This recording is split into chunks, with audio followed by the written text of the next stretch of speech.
Hello friends, આજના લેક્ચરની અંદર આપણે તમને x અક્ષ પરના બે બિંદુ y અક્ષ પરના બે બિંદુ આપેલા હોય તો તેમની વચ્ચેનું અંતર કઈ રીતે મેળવી શકાય તથા અંતરના કેટલાક ગુણધર્મોનો અભ્યાસ કરીએ અને સાથે ત્રિકોણ છે તેના ત્રણ બિંદુઓ આપેલા હોય તો કયા ત્રિકોણ માટે કેવી શરત દર્શાવવી પડે તે પણ જોઈએ.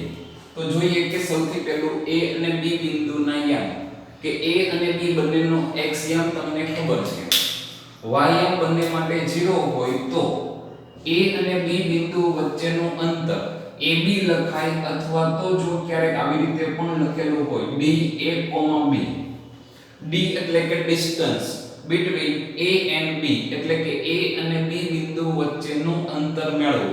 તો આવી રીતે લખેલું હોય કે ab લખેલું હોય એટલે કહેવાય કે a અને b બિંદુ વચ્ચેનું અંતર. અને જ્યારે તમને ફક્ત x યામ જ આપેલો હોય તો x યામનું બાદબાકીનું તમે માનાંક લ્યો તો તમને a અને b બિંદુ વચ્ચેનું શું મળે? અંતર મળે. એવી જ રીતે જ્યારે તમને ફક્ત y યામ આપેલો હોય ત્યારે તમે y યામની બાદબાકી કરો તો બે બિંદુ વચ્ચેનું તમને શું મળી શકે? અંતર મળી શકે. તો વાત થઈ ગઈ કે સાદા અંતર.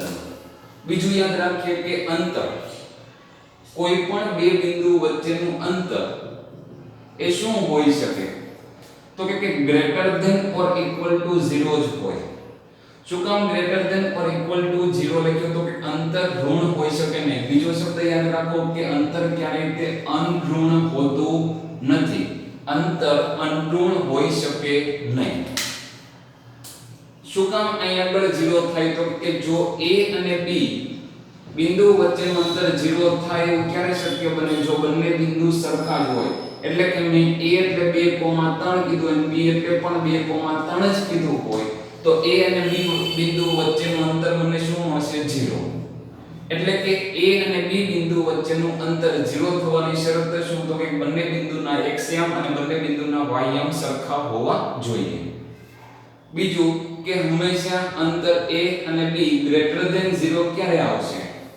તો કે જો x1 it does not equal to x2 અથવા તો y1 does not equal to y2 બેમાંથી એક જો અલગ હશે તો તમને અંતર હંમેશા શું મળશે? Greater than 0.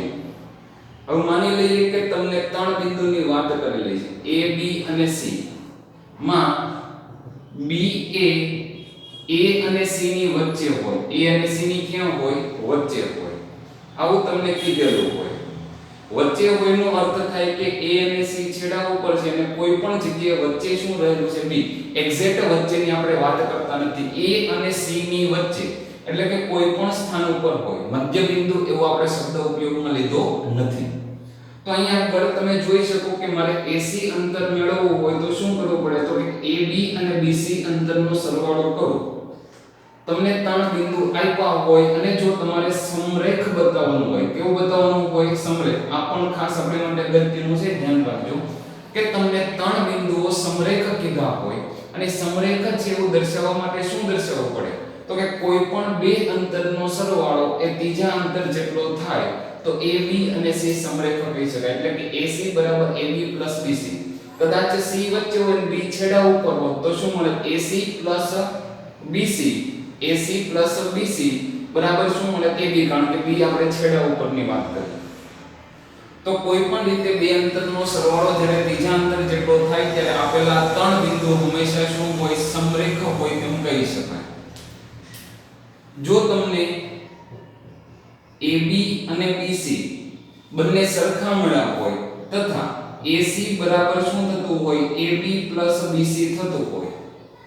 જો તમને AB અંતર અને BC અંતર સરખું મળે તથા AB અને BC નો સરવાળો AC થતો હોય તો A, B અને C માં B બિંદુને AC નું મધ્ય બિંદુ કહેવાય.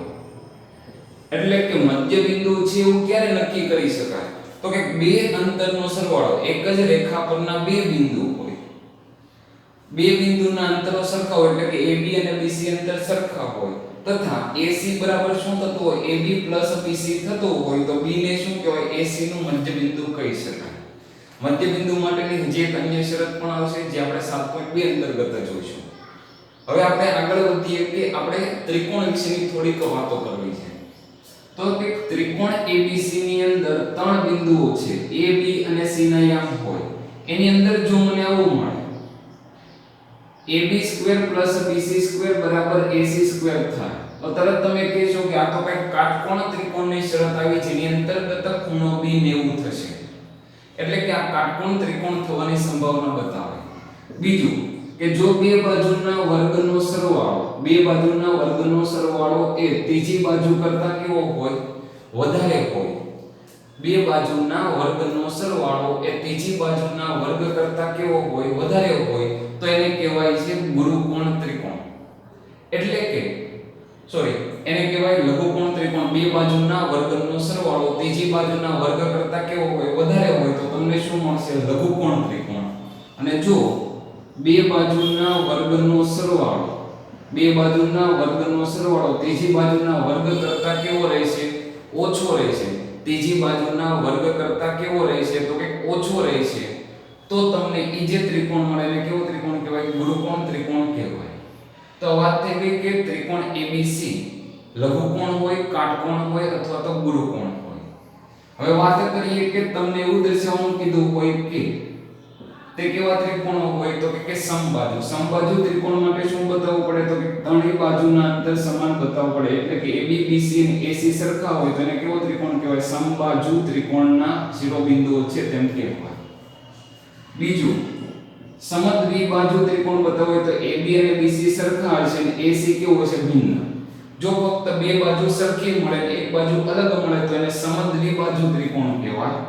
અને જો ત્રણેય બાજુઓ સરખી ન હોય એટલે કે AB ≠ BC ≠ AC તો એને કહેવાય વિષમભુજ ત્રિકોણ.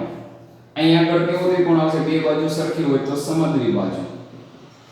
અને છેલ્લી એક શરત આપણે જોઈ લઈએ કે જો AB અને BC સરખું હોય તથા બે બાજુના વર્ગનો સરવાળો, જે બે સરખી બાજુ છે તેના વર્ગનો સરવાળો ત્રીજી બાજુના વર્ગ જેટલું થાય તો એને સમદ્વિબાજુ કાટકોણ ત્રિકોણ કહેવાય. સમદ્વિબાજુ કેવો ત્રિકોણ કહેવાય? કાટકોણ. કારણ કે બે બાજુના વર્ગનો સરવાળો ત્રીજી બાજુ જેટલો થાય તો કાટકોણ ત્રિકોણ. અને એમાં બે બાજુ સરખી હોય તો એને શું કહેવાય? સમદ્વિબાજુ કાટકોણ ત્રિકોણના શિરોબિંદુઓ છે તેમ તમે કહી શકો. તો ક્યારે કયો ત્રિકોણ મળે છે તેની આપણે સરળતાથી વાત જોઈ તથા અંતરોની પણ ચર્ચા કરી.